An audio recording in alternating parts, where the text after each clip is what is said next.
And while she's doing that, everybody can just sort of observe what's going on with Kathy.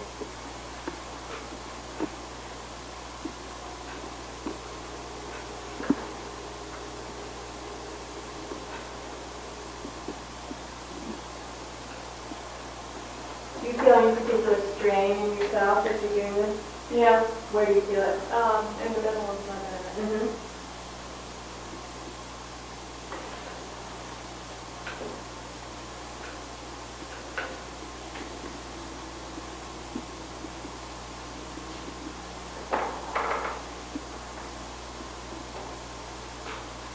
Okay. Yeah, All right. I guess in my shoulders too. In your shoulders? Yeah. How about your neck? I forgot about my hair.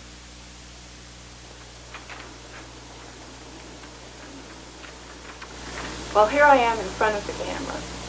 Not a preferred place for me.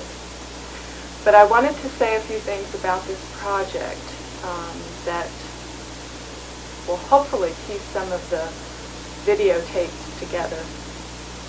I use the camera as a tool, as an objective tool, kind of a four-dimensional mirror to myself, to what was happening at the training program. And I also used it so I could get to this point, and that is play with the bits and pieces and clips and put them together and see if I saw any new patterns. Most of my camera work was hands-off. I preferred to just have it there running, and for myself, I preferred to be experiencing the training as it was happening. So there's some really kind of not great shots because nobody was minding the camera. But you can see for yourself anyway. This first section I call Freeing the Spine. Subtitle, There Are Releases, and Then There Are Releases. And I still have a question about some of the qualitative differences that happen in what we have come to call a release. But I've learned a lot about it.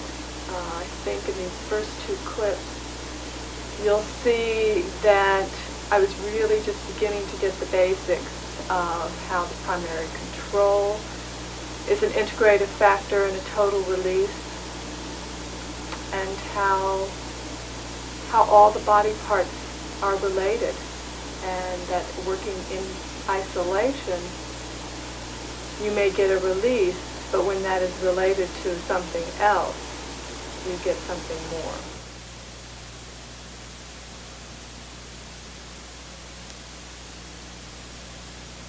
They're just movement. They're things that we do one way or another. And generally,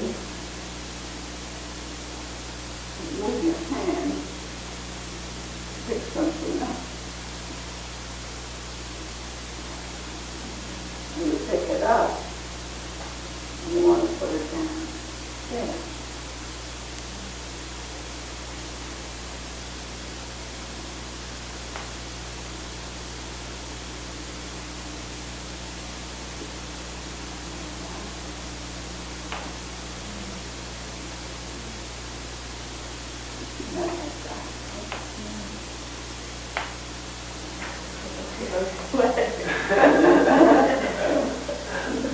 Well, I can't deal with the creaks like that.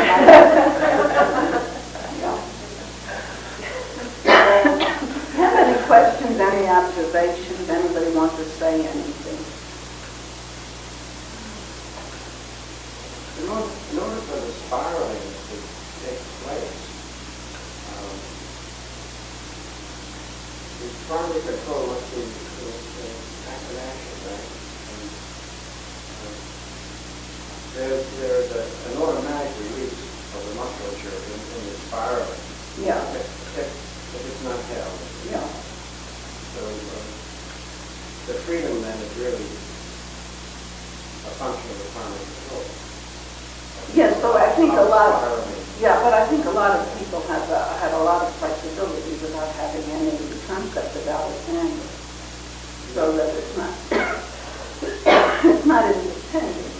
I mean, the plexus, but since all of us have started with well, some of the dancers have, but most of us have come into this with relatively rigid bodies that the release that takes place in the body because you're getting that primary control working as one. So that if we have all of that muscular release into one, if we can okay.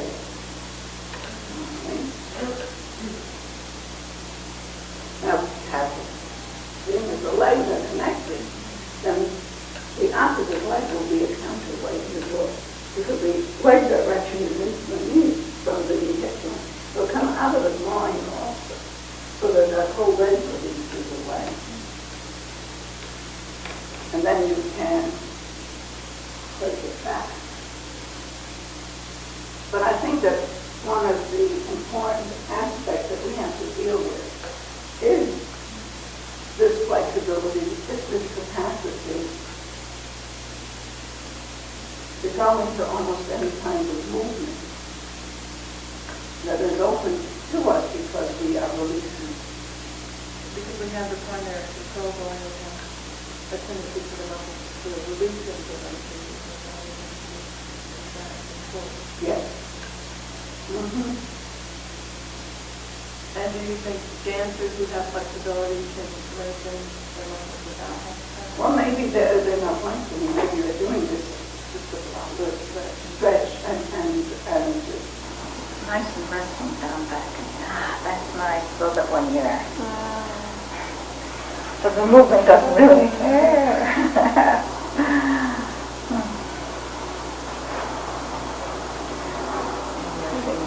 Now if your fingers are pointing and rotating inward, that's going to help that happen there.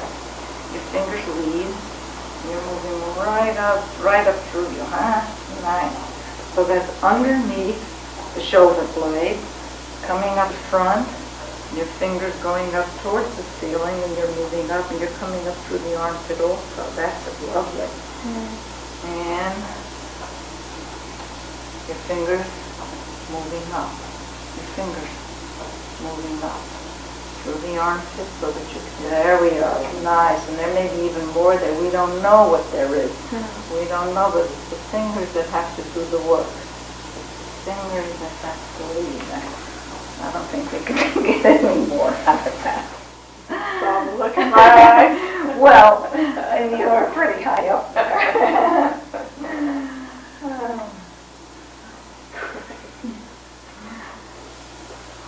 Well, I think, part of getting the arm up is getting that whole shoulder girdle off of the rib cage, so it's not attached to the rib cage. Right. So that you're not lifting your arm with your ribs. Your ribs, yeah. Or bracing it. Or whatever it is. Supporting it.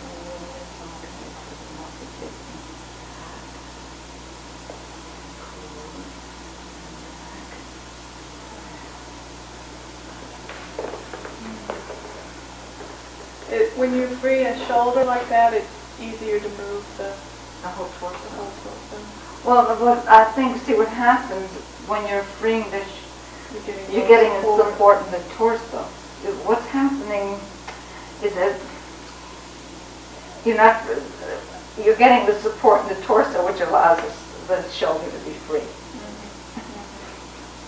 It's not the shoulder that's freeing that does this for the torso, but it's like the torso lengthening and widening frees the shoulder and allows the shoulder to come up, and that's what that. Yeah. So that now, staying back and up, so that whole, you're moving up through the torso, fanning out into width, and that's lovely.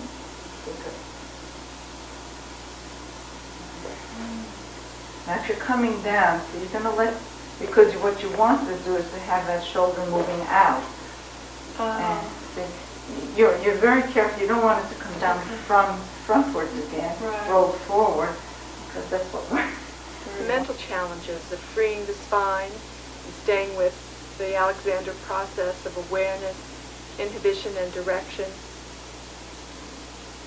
It's a continual process, making definitions, questioning definitions, exploring the unknown. And we were full of questions. And let's look at 3 clips that show this. So different to me when saying in this work than the straight stretch. And what It feels kind? much longer, and I think as I tend to release, especially if I tend to release one place, I'll tighten up someplace else. Yes. This sort of, the diagonal sort of gets, if I'm releasing here and I tend to hold a little tighter here in my hip, then that sort of gets both simultaneously. And So it helps you easier to have a total release. Yeah. it is In other easier words, that way. it's a more total experience for you. Yeah. The connection is so strong, I'm sure the experience between them, on the diagonal between the hip and the shoulder.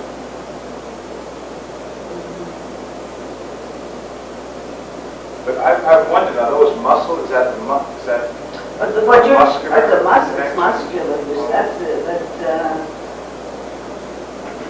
what you're releasing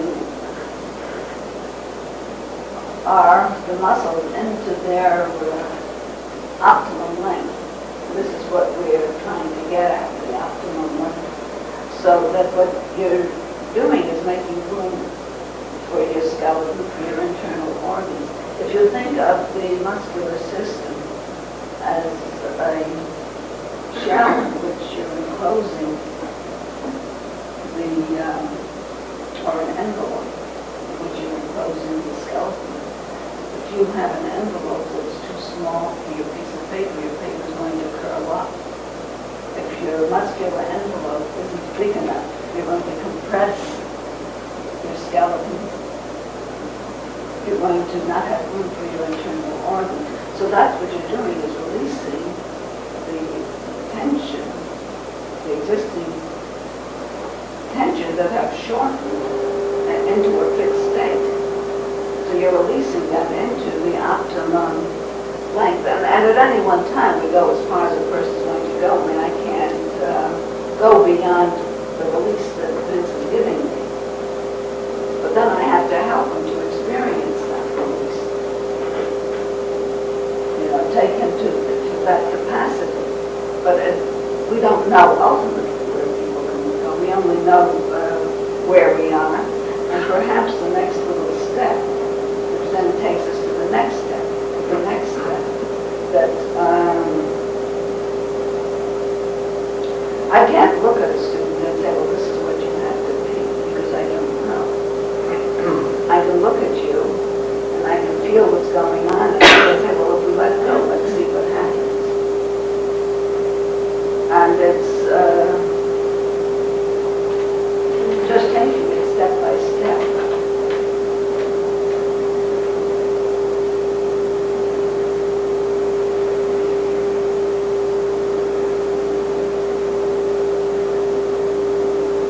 How do you, or did, I'm sure often would happen to me that you just, like, Vince was releasing in one part but tightening in another and compensating, like, Yeah. what do you do when that happens? Releasing here for something else at the time. Well, if the student recognizes it, the student might then say, hey, I can let that go. If the student doesn't recognize it, but I recognize it, I might just point that out and say, see if you can release your left leg, or sing the left knee forward, or whatever. If I recognize that the person is moving forward on the lower ribs and is narrowing, I might remind that person to release and let go of the ribs.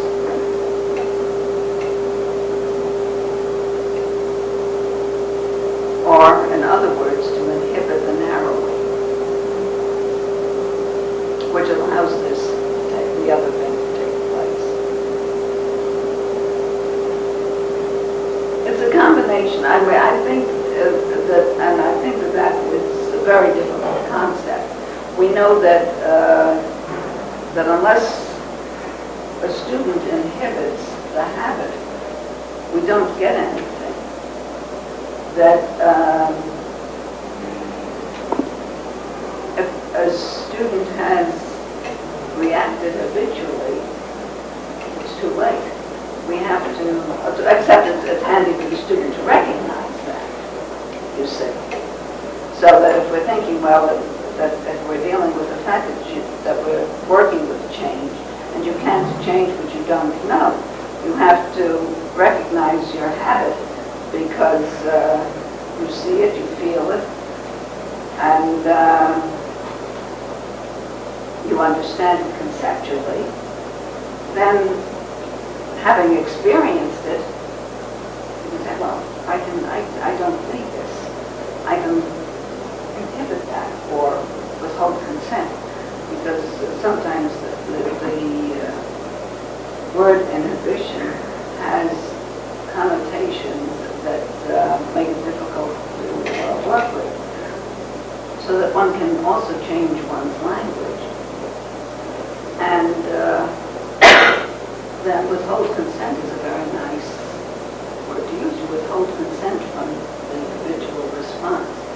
Now, having withheld consent and stopped the habit, something else has to happen, and saying no isn't enough. You have to have an idea of where you're going.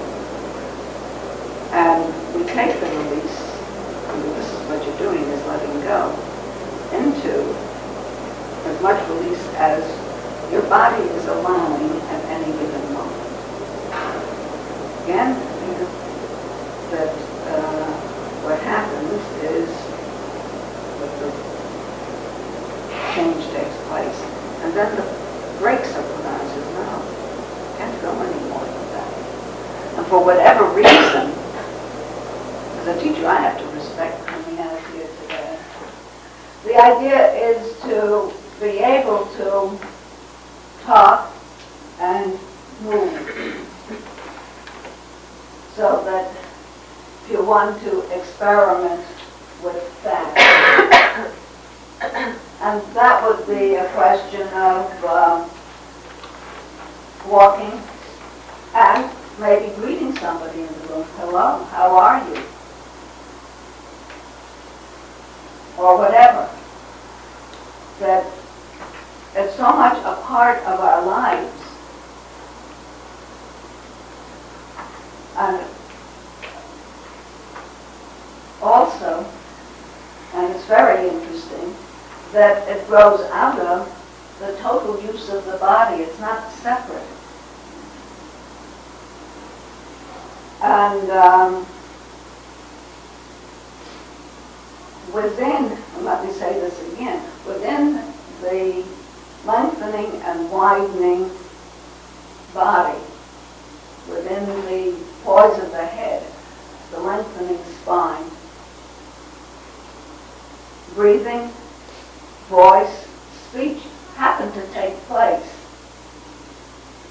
They're within the body, they're not separate from whatever is going on. So that it's your total use that is involved. It's not that you isolate any one of these. Right. And then as you go down in space, because your knees go out and your thighs lengthen away from your hips, which lengthen back, and above.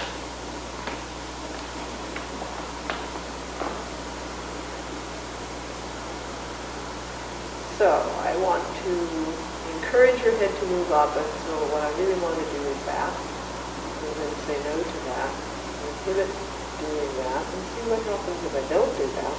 But allow my fingers to lengthen onto.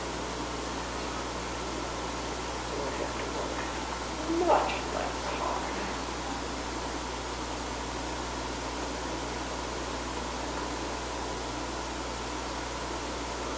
So what I think is to sort of continue the conversation we were having before lunch.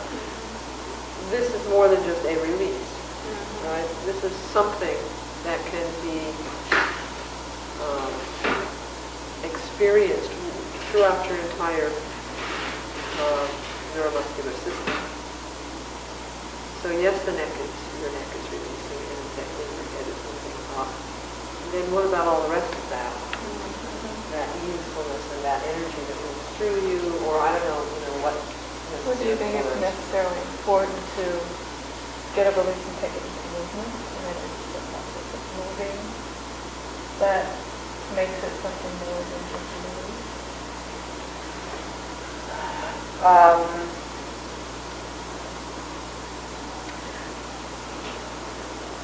Well, yes and no.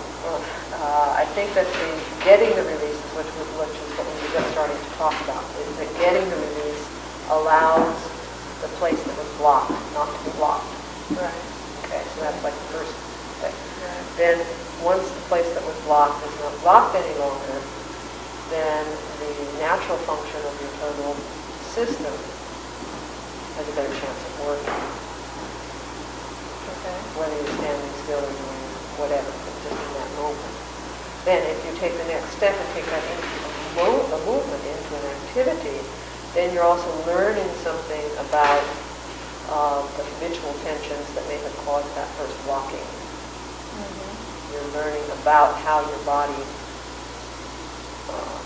moves, what it does, what happens in the neuromuscular system in order to move. Or even to stand up, because you have a pattern. There's a neuromuscular set of patterns in your body called standing up. So even standing still is a habit. Has its habitual sets in it. So you're learning, you're getting the release, which sort of opens up the channel ways for the muscles to go back to a more efficient balance. And as they do that, then we're learning to take that into activity. So they make this. Yeah, I also think that there's another way of looking at it, which is that, I don't know, there's some kind of sense that when you get a release, you'll be ready to move, but there's some kind of release, there's a block or whatever, or maybe you just get into central control, that organization and movement. So part of my question is in terms of how to teach stuff, I don't know how you know what, because what you just said is not different from what I just said, at least as I'm hearing it. No, but I guess I'm in the gray area where I get a release, but it's not necessarily something that I would want to take into movement or could take into movement. I mean, I'm sure I could, but I would be more likely to get many more habitual responses, like something that's easy and say a new experience. But I don't really want to theorize too much about it. I think I'm getting a little bit too theoretical. Yeah, because we can talk about this at a later time, because I think there are a couple of things that would bear fruit to talk about.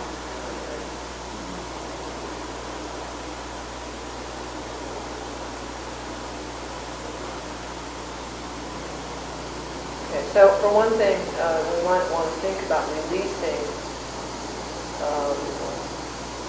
as being a dynamic thing. Right? So that release happens. And what we're really working a lot towards, obviously, is the release that keeps the spine from going away. Or the release of whatever it is keeping the spine. So as the spine lengthens, then you already have a new experience. Section of 6 clips. It's all taken from one day of conceptual and experiential work on exploring the limits of what we know is wrong. I call it, if I know what's wrong, why am I here?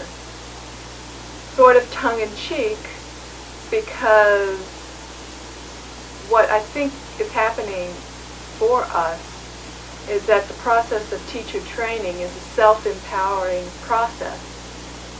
And what the teachers are trying to help us with is how we can continue this work for ourselves, on ourselves.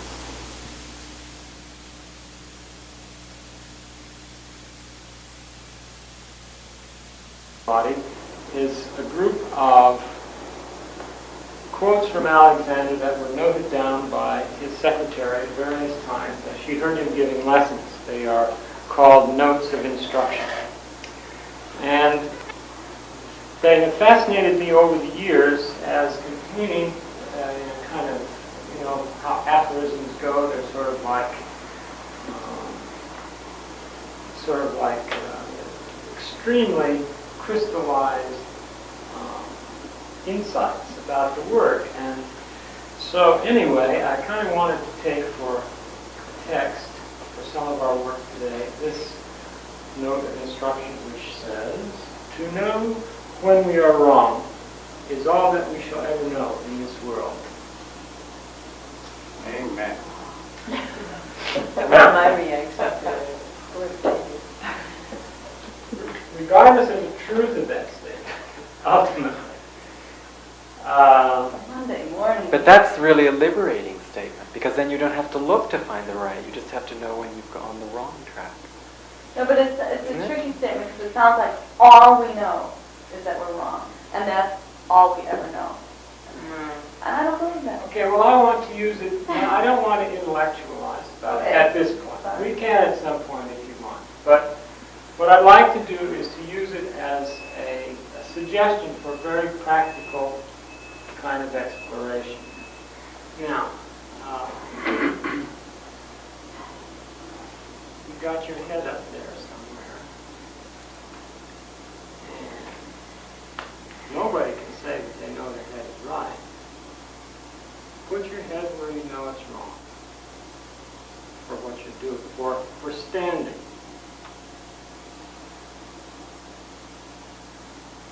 Okay? Now put your head somewhere else where you know it's wrong. Okay? Now,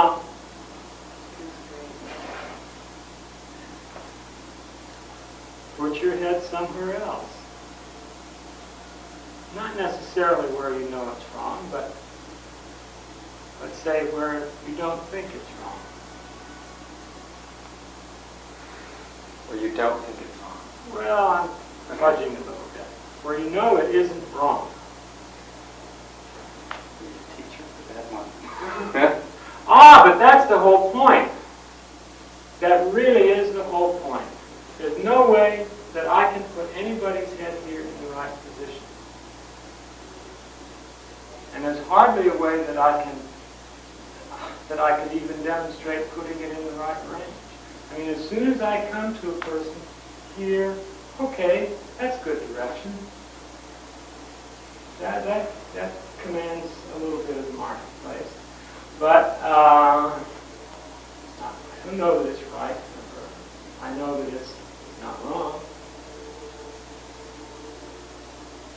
But see, the point is that the student wants to know what's right. That's what they want to know from you. I've been trying all week to remember the right position for my head. You'll hear this constantly. What do you say? Well, you show, well, this is sort of right about here. Or this is a little right, but you know, you can't stay there either, but you need to look up. I mean, in this work, I'm so new to it. I don't know what's wrong because it's just too new. You know, I mean, if I knew it was wrong, I would be able to correct it, and I don't know. My perception of right and wrong is up for question every day here. You know, so much that I'm in a limbo land here, not having, you know, trusting my feelings anymore. So I don't know, I took it as I didn't know whether I started from a right or wrong place. I doing the thing. I just took it as a experiment and a game to go to the extremes where you just, throw everything out and really play around and see that, yes, you can be really wrong. You can just feel, this is not comfortable and I'm not going to want to stand here. If you play around with those extremes, then you can come to some place that feels better, certainly. We had talked about in terms of functioning. The thing is wrong if one functions with it and something doesn't occur. For example, in his own life, he knew he used himself badly because he lost his voice. So that for him was wrong.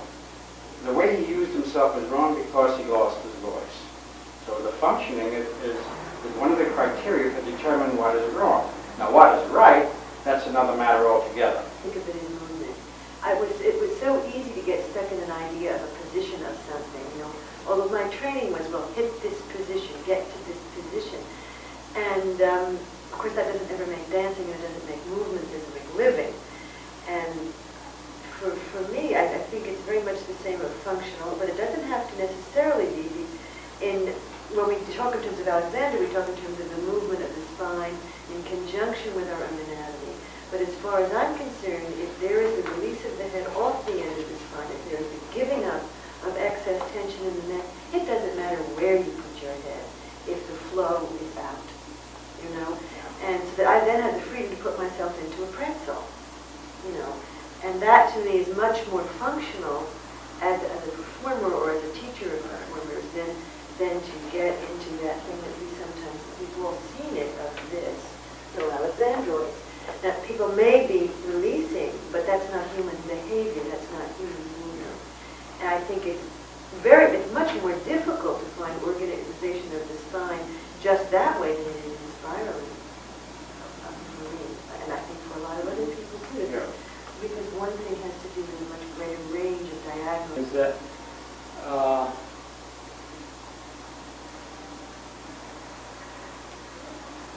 see, I just know that this is wrong in terms of what I want to do. I want to be in a position where, for example, I can put my hands on somebody or do something. I know that this is wrong. Do I do this? As a matter of fact, I do. I tend to go to the outside of my feet. And you see, if it were my experience that Alexander teaches after 10, 20, 30, or 500 lessons never did the wrong thing anymore, then I wouldn't make such a big issue about this. But my experience is that we're just like everybody else. We tend to revert to habit, and we tend to put ourselves in positions, and that I can help myself, is what possibly I should say to you, by going to a place that I know is wrong in one way, and that I know is wrong in the other way, and reducing that distance and saying, I've done something positive. I know that I'm not, I have a sense, I don't know if I'm right, but I'm not so wrong as I could be. And How do you change habits of mind and body? How do you take responsibility as the teacher to teach a person how to be with themselves? For me right now, it's boiling down to being able to stay with myself. Yes, my hands and my words are important. But I think the essence is in the moment, is being where you are in the moment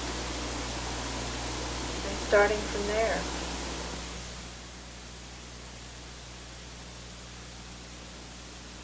Relationship of the head on the neck also in this. I think that we tend to get so fixed in the right Alexander, let's put it in quotes, position, yes. which is just as fixing as our old misuse. So that it's a thing that, it's all loose and easy, poised, balanced. I want to continue with this. I think we need a bit of a break again. So, as you break, whatever, some of you have gotten up and have moved. I would like, if there's anybody who has anything to say, that was a very interesting observation that you made, Sam. Anybody else have anything they'd like to say on this?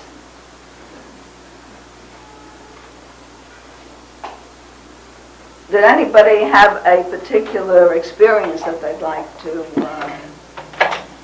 mention? Well, I'd like to say that I'm becoming more aware of my tendency to do this. Yeah. And it has to do, of course, with the uneven balance of Yes. the musculature on both sides. So I'm becoming more aware of permitting this area to release more Yes. so that the head is balanced more easily and symmetrically. Yeah. I think it comes back to what we always say, is that you can't change what you don't know. You can't, and even just going ahead and giving these directions, and it's fine. But specifically, you have to come at conditions, problems that you are working with, and you recognize them and say, well, I mean, I have to go beyond just neck free, head forward and up. I have to specifically say something to this particular situation that I have to change. So it's a growing awareness, and you have to start out first by knowing as much as you can, ideally, what the objectives are. We don't have any ultimate ideal, we just know along the way that we can go a little further. But you have to know that so that you can measure yourself against that, let's put it in quotes, ideal. And what you want then is to find a way of working through your own conditions to get to that ideal, which may then, you might find that there's something much more that you want to add on. That it's a growing awareness of the ideal. Free. And you're going to take this hand, and you're coming here. And it's over there. So you're going into that movement. And then you're going there. Or up. And following the ground. And then you're getting the other arm. Or maybe the two together that are going from there to there. And knowing that I'm out to sort of confuse you, not do the usual thing. Because if you recognize me, you know what I'm going to do, you can copy that. So you just minding your business, which is to free your neck, send your head forward and up, to lengthen and widen your torso, to leave yourself alone while you're thinking these things, and to let me mind my business, which is to take you up, if I can. So that, as I say, I don't want to do the expected thing with you. I want to take you, maybe, into situations that you don't know. And a lot of what I was hearing today was a lot of inhibition on saying no to typing, and the yes is going to go into lengthen to quit. Yes.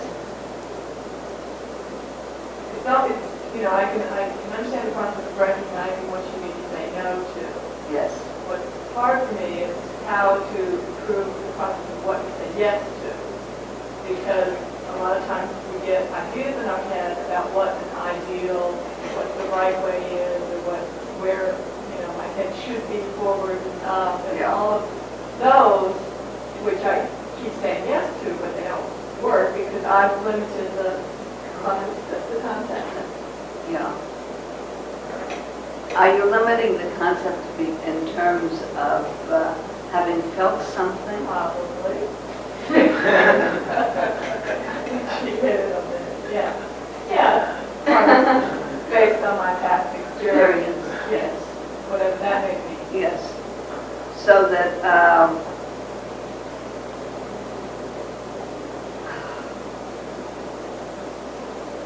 I think that one can have definitions or images that are beyond one's capacity to achieve at the moment. And maybe then, because of that, the feeling is not there. And also, talking about feeling, if you're going somewhere where you haven't been, you don't know what you're going to feel.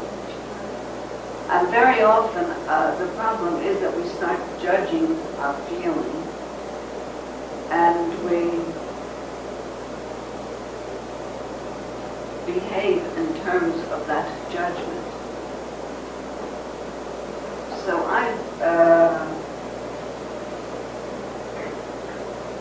taken to saying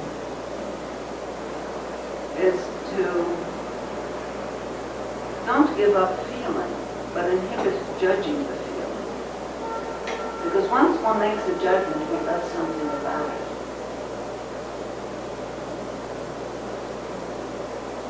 So that Can you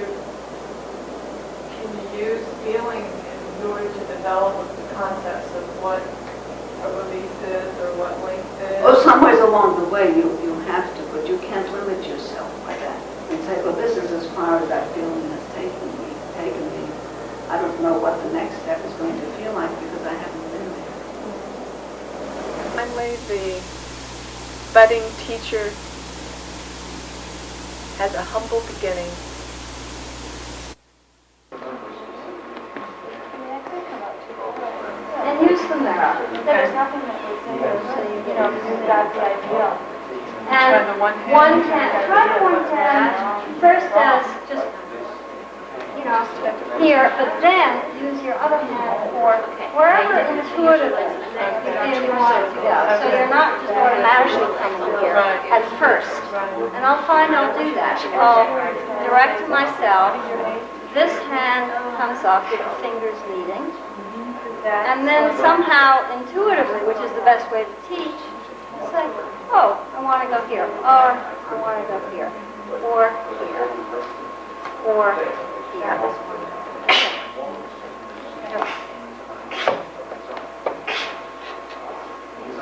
Thank you.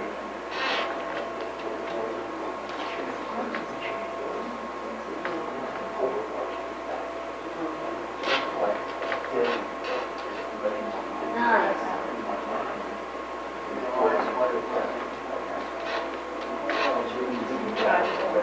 Okay.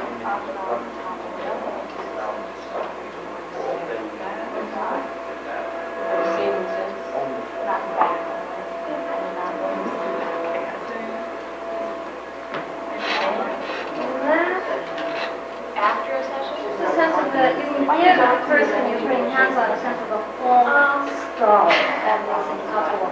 Well, first of all, Or a front to back. check my Delicate response poise to kind of with the hand. that can be Which you don't. narrow Yeah, as here. well. This is to the torso. Usually I have an idea The head. in the back. Sometimes it's around here. The message is both. There's something in the back.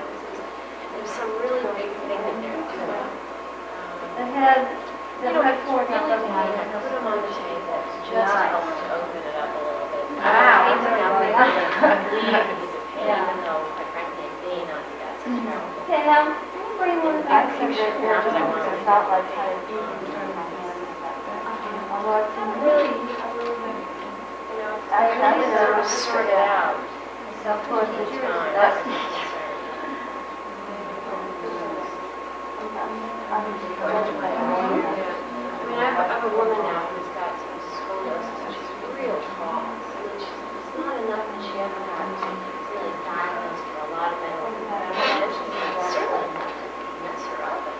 Very nice. I know Your message to allow me to come to forward to bring self-respect might need to be a little clearer with someone who isn't that familiar with dialogue. Right, So you can almost, with somebody like There was a that. moment they were always insured. So let's do it. I listened to it a little bit. I had one woman who, I was about ready to give her up, and then she went away and just come back. And we're in a different stage now, so even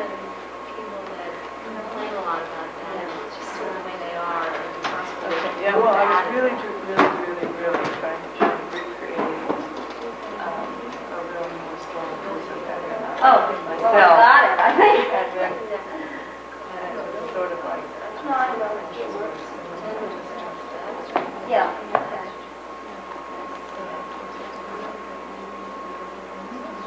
Yes, that's it. And the difference is terribly subtle, but it's very strong. Yeah.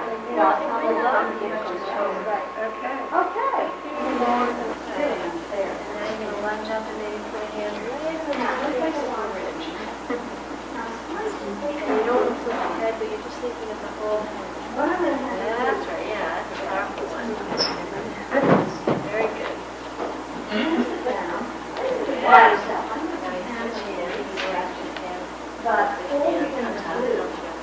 That's right. You got it. Sit down and feel free. And just get comfortable, that's right. Come down here a little bit more so you can get on this side. That's right. That's right. Yeah, I showed them, and then I'll You're definitely right, do it. and now you want to be You know, you can do that. Look at behind this, really. That's right.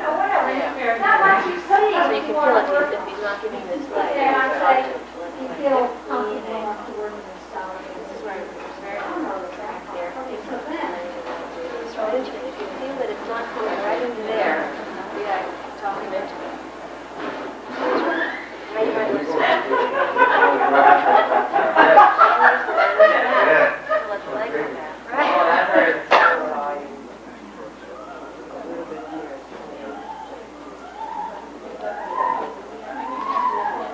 Yeah.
From that left toes and the left.